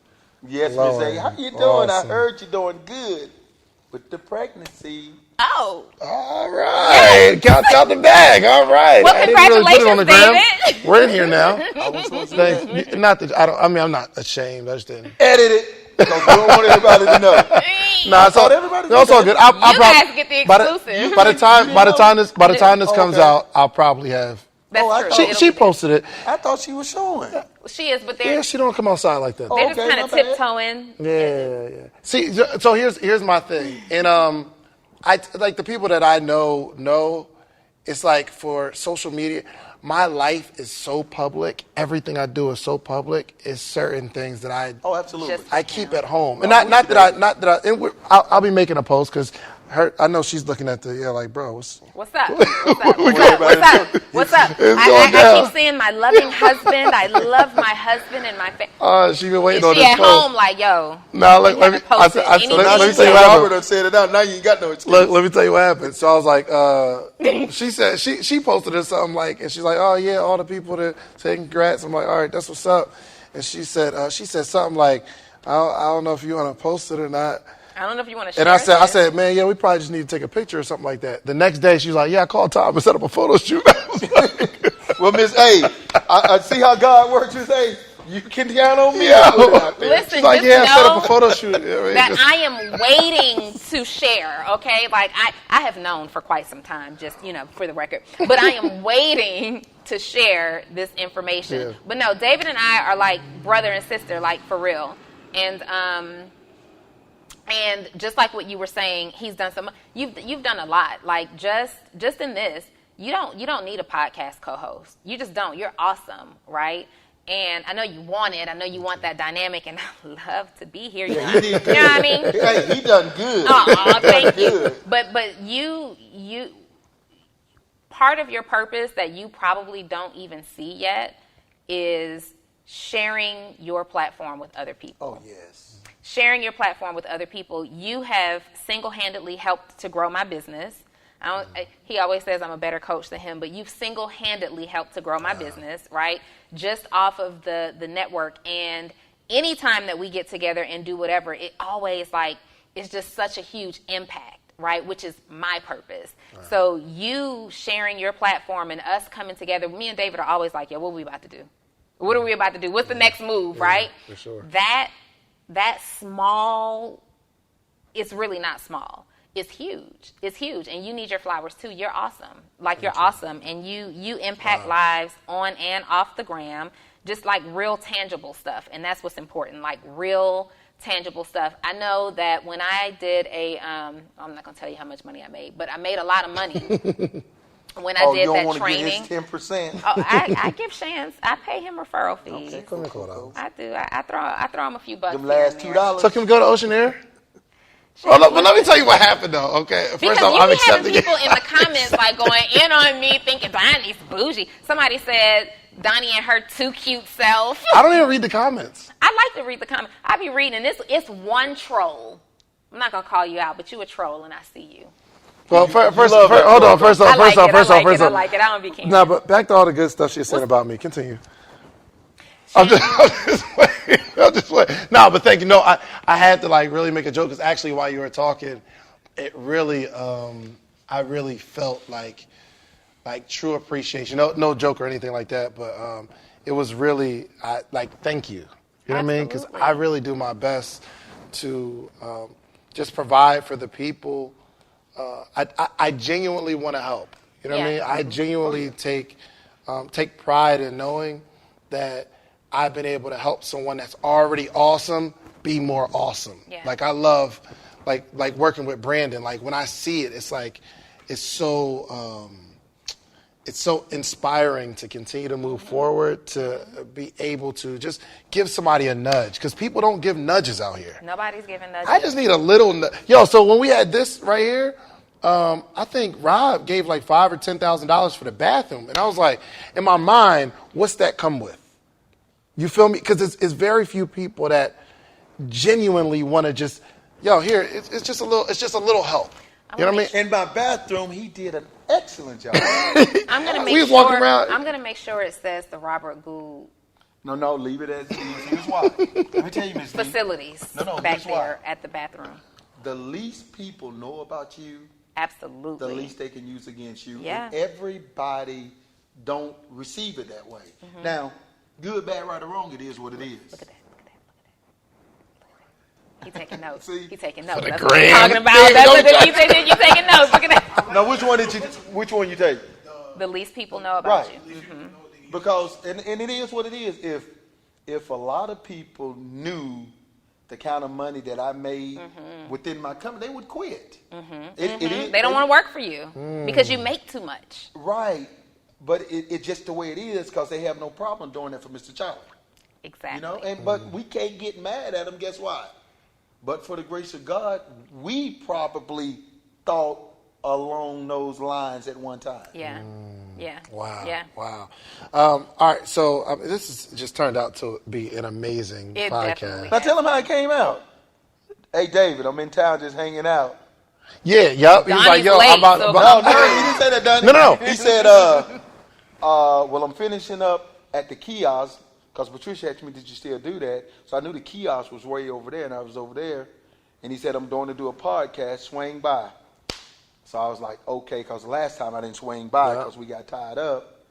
And then I took him to the other building. To the other building, then came back, and then that's when he said, Donnie's going to be late. I did start off with, I did leave with that. But she was 2 minutes early. Earlier than the late that I said. Right. Yeah, so, yeah. So I said she was going to be here at 7:50. She got here at 7:48. So shout out to you for being early. 7:48. Yeah, you did. Earlier than the late. So, but here's the cool thing. So we're just like talking, and he's sitting over there. He's like, all right, I'm just going to hang out and watch the show. And I'm like, dang, Rob need to be on this podcast. And I was like, hey, Rob, you going to be on the podcast? You wouldn't have. What? You would have dressed. You would have wore the same thing. No, I would have wore a collar shirt. Rob, you'd have wore the same thing. No, I wouldn't have. With these shorts? Yes. I'm just changing shirts. Everything else is the same. When I tell you, right, black's my favorite color. Yo, winter, summer, spring, fall, Collar January, shirt. December. Rob same is going to wear these No, shorts, I got black socks. I got about at least 500 pair of black shorts. No lie. Check this out. I got he 4 switched pair of up- these shoes. He just switched like up that. these shoes, but he got some white ones just Just like like it at the crib. I got 4 pair of I've whites. been to his crib. That's it. He got like 5 pairs of the white shoes. If I see something I Yo, like, you talking buying them about multiple. you talking about I'm dad the shoes? same way with jeans. He got With 5 jeans? pair of white dad shoes, the same. Dad joint. shoes? now see, well, I don't know telling You're about to that have some Yo, dad shoes? the shoes you wear, the way they look, These are the dad white shoes. I got so many. one. But Amazon loves me. Who makes these? I don't know. I think they cost about 30 some. They're Oh, comfortable. those are Fila's. They Are they feel really? us. Yeah, I think. Yeah, I they don't feel know. us. I They feel just- us. No, comfortable. no, they're F something. Yeah, they are. Yeah, They're feel us. Fila's. Yo, the white ones, like just like that, except for the white ones are leather. Those are suede. Listen, your net worth is higher than Exactly. me and Davis put Yo, together. right, exactly. So, I'm gonna listen. When you see me pull up in dad shoes, crew socks, and shorts in any weather, just know I'm out here. Yo, I'm lit. you know who else is like that? Who?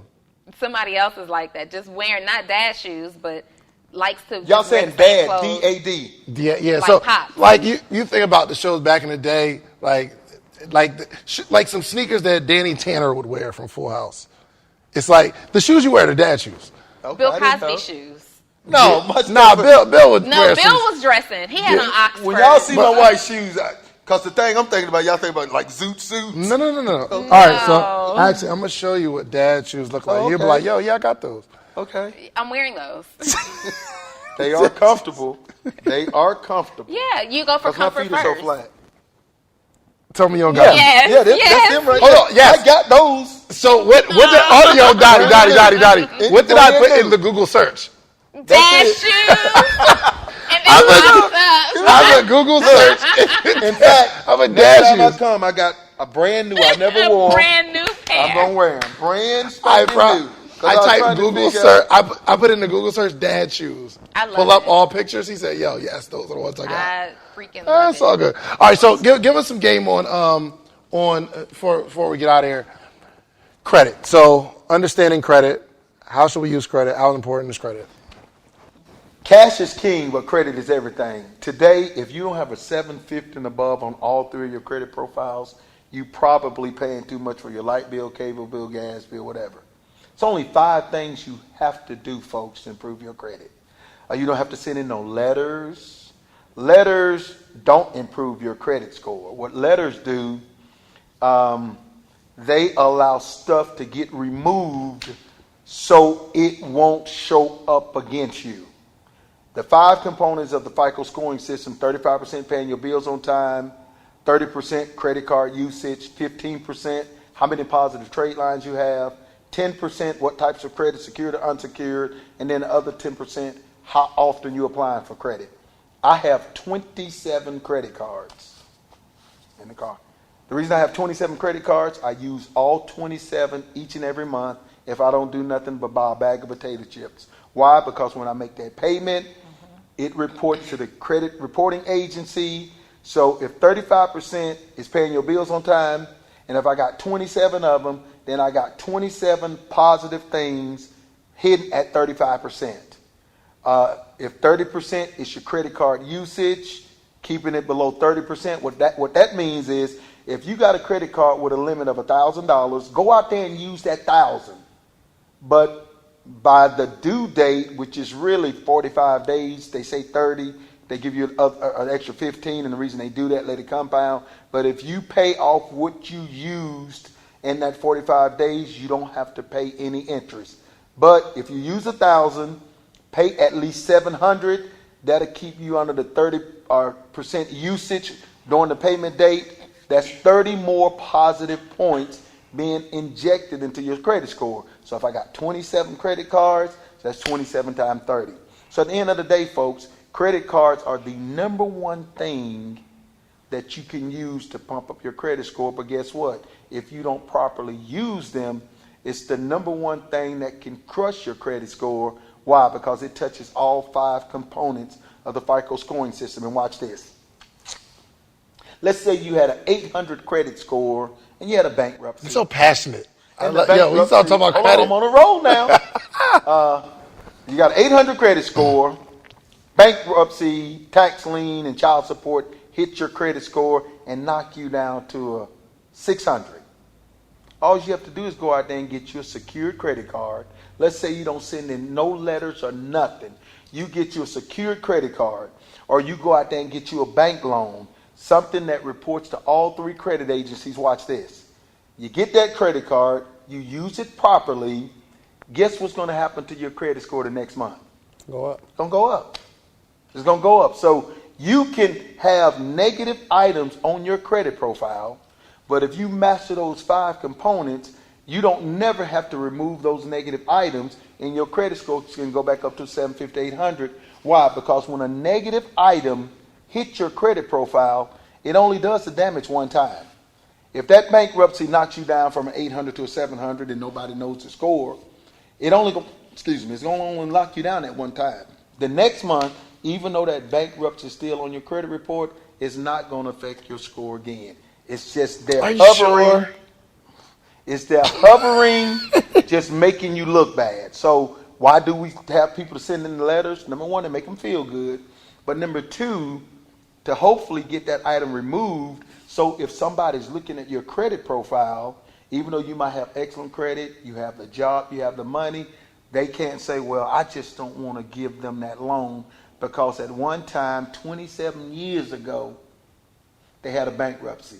Yes, a bankruptcy can stay on your credit profile for 27 years. So here's the thing. I have I think it was like something from a doctor or something like that. It was $30, and I just didn't know I had to pay it. So it's on my credit. It's still there, and for some reason I can't get like back to my 780. And it shows like the derogatory thing. It's $30. But that ain't keeping you from that. I pay everything else. I got Matt Watt on 27 cards. I have probably 6, 7 cards. Well, here's what I'll take a look at it, and I'll tell you exactly what to do to get over that hump. Okay. Now, some people might say, Robert, hold it now. You said a bankruptcy can stay on your credit report for like 27 years. Yeah. See, folks, there's no law in America. There's no law that says a bankruptcy got to stay on your credit report 7 years, 7 months, 7 days, 7 weeks. I tell people that's what Mama and them said. See, we go around regurgitating stuff that's a myth, and people start buying into it. So no such law. Now, David mentioned that a doctor thing was on his credit report. That's called a debt, coming from a debt collector. See, the law that protects you when it comes to the credit is called the Fair Credit Reporting Act. Now, David did not have to pay that doctor. You didn't have to pay that doctor. And what I mean by that is whenever you go to the hospital or whenever you get a credit card, the companies take out insurance just in case you don't pay. So if you don't pay, then they're going to try to collect it an X amount of time. But after they can't collect it, they're going to charge it off. Now, the reason they charge it off is once they charge it off, now they're allowed to send that to the insurance company and collect that payment. So let's say if you had a $100 bill with the hospital, you didn't pay it, they charged it off, they got the money from the insurance company. Now a debt collector's coming after you. So you don't have to pay that debt collector. HIPAA. You never have to pay that debt collector. However, if you don't answer that debt collector, do some certain things, in Georgia, like in 30, 31 days, they can get a judgment against you. Mm-hmm. And here's what we always tell folks. If you don't believe me, if a debt collector is coming at you, then call the original creditor. Call the person that the debt collector say, hey, David, I'm here to collect this money on behalf of Robert. Why? Because you don't want to pay Robert. So when you pay me, I'm going to keep a little bit and send the rest to who? Robert. So all you got to do is call Robert or the hospital and say, hey, hospital, I won the lottery.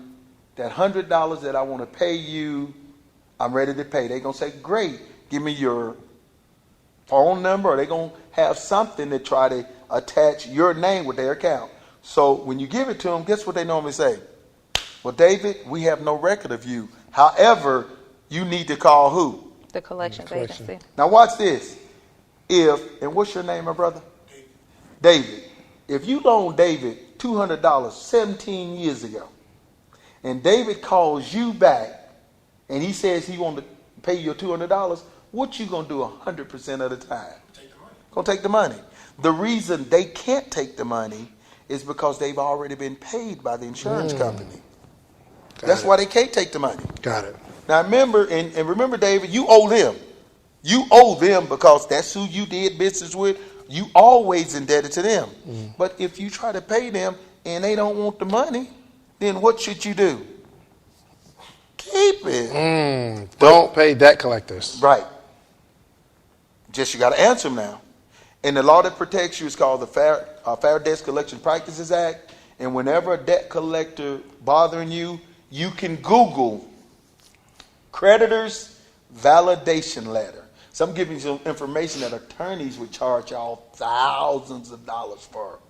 But just Google creditors validation letter, and then whatever state you live in, Google the debt collector laws in your state, and once you know the game, folks, it's a wrap. Donnie, anything you want to argue about? Here's why. Because there's so many different philosophies. Because she's been in the credit industry.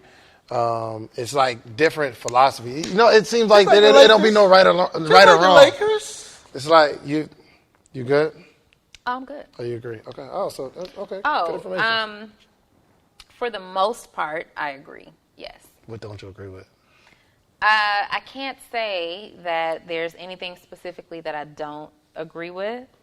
The way that you broke down credit and what makes up the credit score is 100% accurate. The usage and how you should utilize credit is 100% accurate. Man, 2 for 2. Yeah, we out here, baby. I have never seen a bankruptcy on a credit report more than 10 years, but that's just my experience, right? I know what I know, or I know what I've experienced. Now the one thing that I do disagree on is that writing letters to have items removed doesn't impact your score. Now, how does it? Now, remember the FICO scoring system, the FICO scoring system says there's only 5 things that can make your score go up, right? Right. 35% is paying your bills on time. Right. 30% is your credit card usage. Right. 15% is how many positive trade lines. Right. 10% is types of credit. Right. And then 10% is how you apply. Right. So remember, that's 100% of your score. All of it.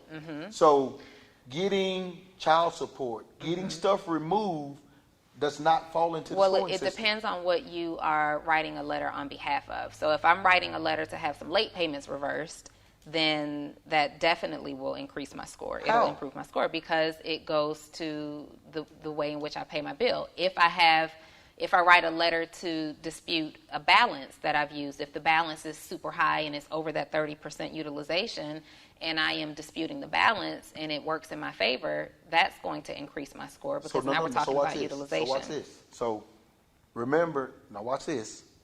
You said your balance supposed to be 300.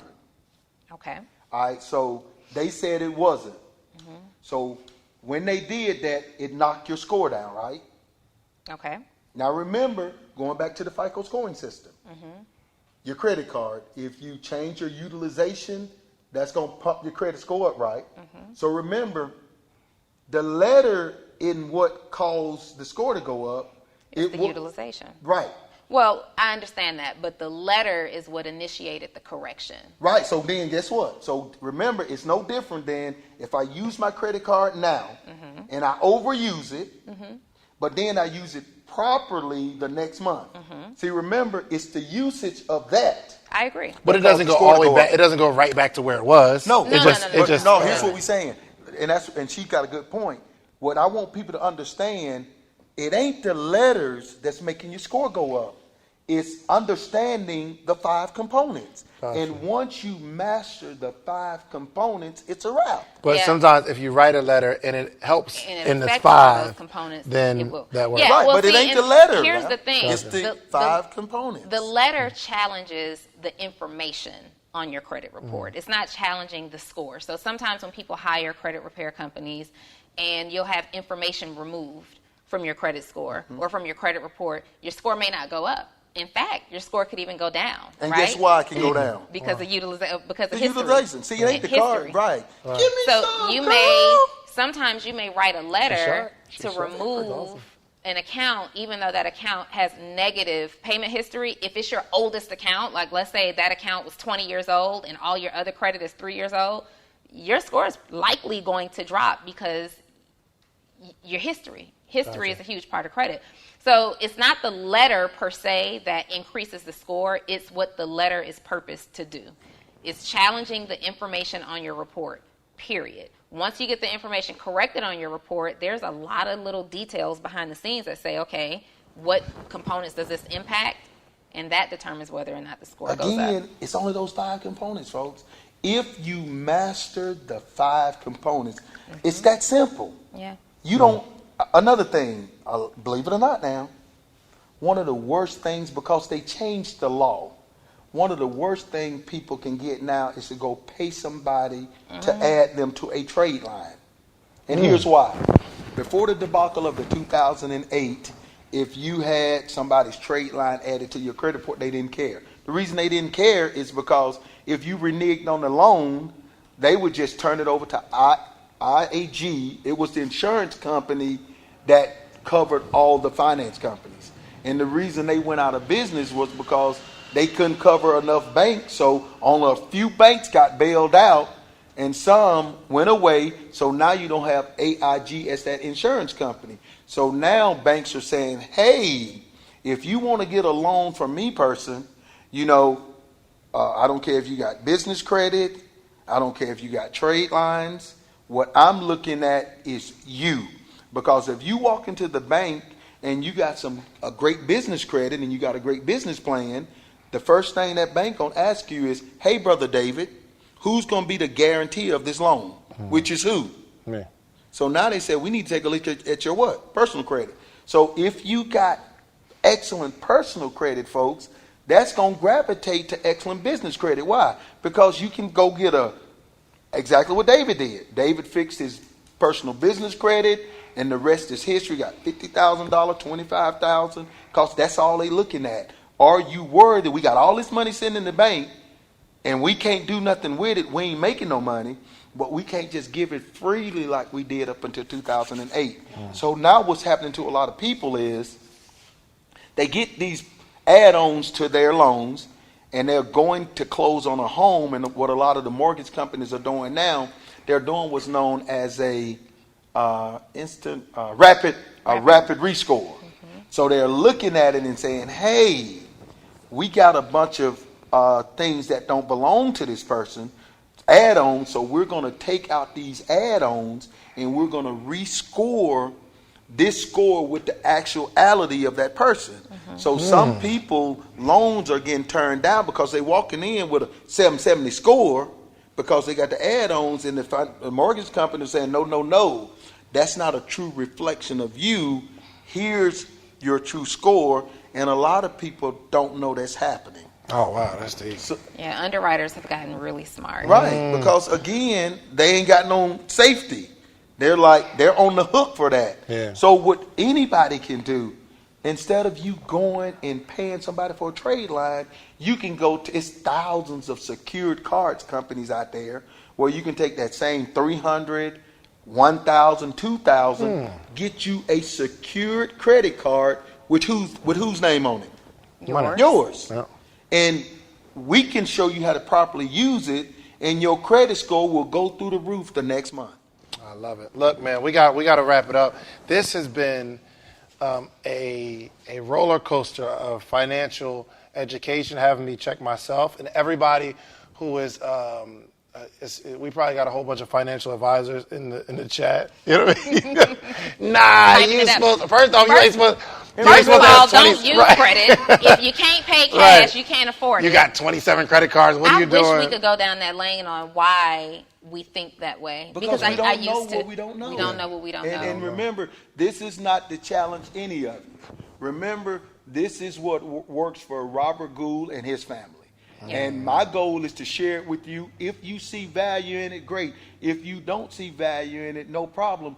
But at least pass the information on. Yeah. Because everybody has their season. What a way to wrap up. This is what works in the Gould household. Okay? In the Shan household. Absolutely. Hey, because Michelle, I lean on Robert for financial advice, and you haven't steered me wrong yet. So I'm going to go tell wifey about the life insurance. We canceling it today. That's what he's saying. Well, here's what happens. I go home, no more life insurance. No more. And she said, what are you talking about? She said, I talked to Robert. She said, good. No. I'll be like, we got to get $1 million property because the $1 million, and then when you get rich, you don't really got to pay the premium. Well, don't do it. Listen. Hold up now. Call me first. You got to take some information. Hold up. Don't do that until you got it. Until you get it. Yeah. Because if you don't have nothing. If that closing don't happen. Right. Remember, you don't do it until you got it. That's funny. I love it. All right, it. So cool, man. Let's wrap this thing up. Robert, thank you so much for joining me, man. Thank you for being a friend. Thank you for just guiding me along the way, because literally, definitely shaped my whole credit profile since the day we met.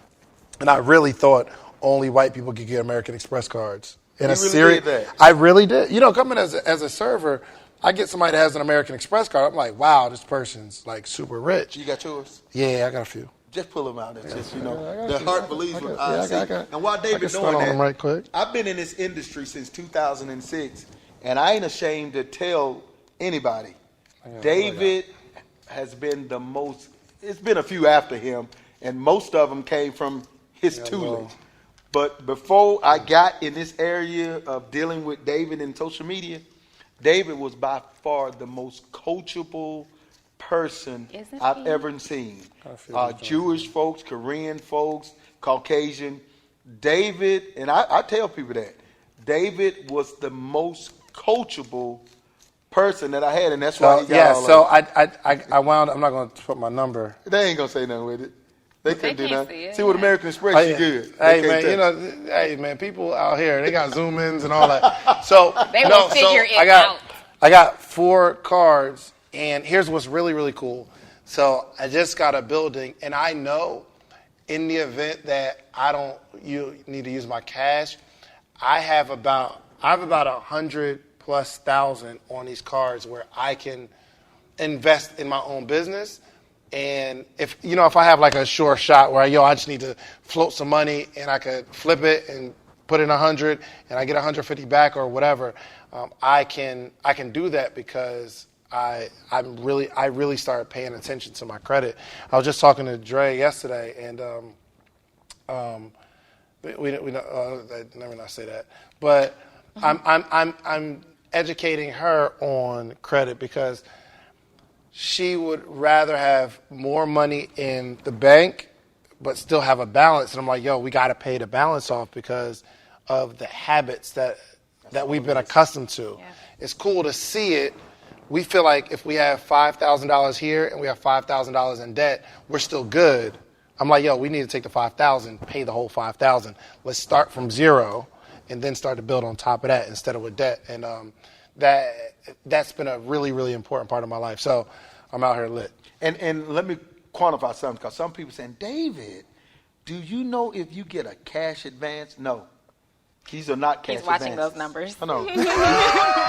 See, when you deal with these boys, they'll say, hey, you need $25,000?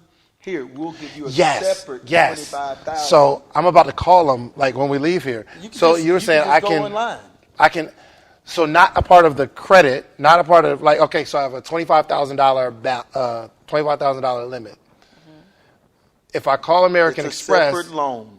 They would be inclined to give me a loan, in addition to the credit that they gave me. Absolutely. Is that right? I get that from American Express, Bank of America, all my Chase cards. And they what did I tell you? Didn't I tell you do Chase next?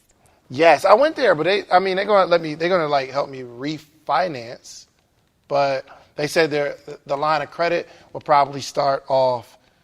It's a percentage of the amount that I claim in net on my tax returns. Mm-hmm. So, David, you hadn't got like through American Express don't do it, but Bank of America, they'll send you with these prepaid checks, pre-printed checks. I think I get stuff like that in the mail. Yeah, from your cards, and that's what that is. That's only, you can get that, and it's not a cash advance. Right. In fact, you can get it for like a year, 0 interest. So if you pay all that money back, I do need to look at that. Yeah. Absolutely, 0 interest. Yeah. All right, look, I gotta get home because my wife's pregnant, and clearly you told everybody, so I try not to stay out late. Get some cool words of wisdom together, okay? And you start. I'm gonna start. So, please, if you are watching this, okay, according to the numbers, 80% of you aren't actually subscribed to the channel. Okay, 20% of the viewers are subscribed. 80% you probably found it somewhere. But if you found value, I'm just asking you, do me a favor, okay? Just subscribe to the channel. Hit subscribe and share this with a friend, okay? Make sure, this episode is sponsored by the Morning Meetup, the only place where you can have a community of entrepreneurs that join every single day, sharing resources, sharing information, and growing together. The biggest network of entrepreneurs on earth. Okay, so themorningmeetup.com, you can start your trial for $1 for the next 7 days just to see if it gives you value. Okay, so Donnie Wiggins. All right. So first of all, thank you. Thank you for being here. Like this was a really good segment. Yeah. This was a good show. Yeah. How do you feel about it? One of my favorites. Good, but she probably say that to everybody. No, she doesn't. I don't. I took a shot. I don't. No, that was good. You say that. I don't stop in my tracks and say, maybe I should start saying thank you to everybody. But this was really good. This was really, really good. What I want you guys to take from this is options. Options, right? So there is not an entrepreneurial track that's right for everyone. There's not an industry that's right for everyone. There's not a credit strategy that's right for everyone. And there's not a financial strategy that's right for everyone. But what you should take from this is that there is information all over. Information is everywhere. And different people, based on their experiences, have mastered how to apply that information successfully to create tremendous wealth, to free their time, to create happiness, to leave legacies, wills, and all that good stuff for their families. And it's important, like, regardless of your age, I started setting my daughter up at 12 years old, awesome. Right? So regardless of your age, whether you feel like you're too young or too old or not knowledgeable enough, or maybe you think that you have surpassed this knowledge that you've gotten. If you're here, you didn't because you're still watching. The important thing is that you say, you know what, I need to do something about my entrepreneurial journey or my credit journey or my finance journey, life insurance, real estate, investing, all of that stuff. I need to do something about it. And this podcast actually is another source of inspiration that makes me say, not only do I need to do it, I need to do it with urgency. And if you guys don't know who I am, I coach entrepreneurs on how to grow and develop their businesses to 6 figures. I primarily work with coaches, consultants, anybody in the information space. And if you need to connect with me, you can find me on Instagram. It's going to be somewhere on this video, and all of my links are there. DonnieWiggins.com is where you will find all of the information you need to know. Awesome. So, Mr. Robert Gould, it's on you. Let everybody know how to find you, how to connect with you, and leave us with some words of wisdom. You can text Gould, Gould, to 40691. Text Gould, my last name, Gould, to 40691. 4 things. We don't know what we don't know. Ignorant, all that means, folks, is we don't know. Mm-hmm. Stupid means you know, but you don't do. That's right.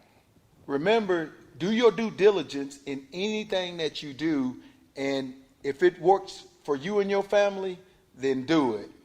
And I believe that if I keep my God first, I'll never come in second. And it's been a plum-pleasing pleasure as well as a privilege. Thank y'all. You hear? That's Les Brown now. So old school, man. I love it. My brother, thank you so much, man. appreciate Yo, you. make sure y'all share this, subscribe to the channel, all right? We out of here. Peace. Bye.